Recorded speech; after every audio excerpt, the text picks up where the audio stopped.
तुम्ही बघितले असेल हल्लीच्या काळामध्ये आमच्या देवळांवरती उठसूट वाटेल ते अशा काही लोक बोलताना तुम्ही बघितले असेल.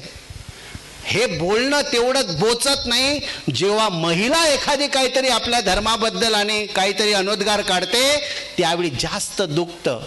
ही भूमी माता आहे, या देशातल्या कन्या आमचं भावी भविष्य आहे आणि त्यांच्यावरती जर असे आमच्याच देवळांवरती जर नको नको झालेले जर समजा शब्द प्रयोग करत असतील तर ते जास्त हानिकारक आहे. कारण पुढची पिढी जी आहे ती पिढी आम्हाला जर बरी घडवायची असेल तर त्यांच्यावरती देवाधर्माचे संस्कार होणे अत्यंत आवश्यक आहे. आणि मला अभिमान वाटतो माझ्या गोमंतकीयांचा, मला अभिमान वाटतो माझ्या गोमंतकीय देवस्थान प्रमुखांचा की ते आपल्यावरती कोणीही जरी अन्यायास्पद काहीतरी वागले तर ते गप्प बसत नाहीत, उलट ते तुटून पडतात. मी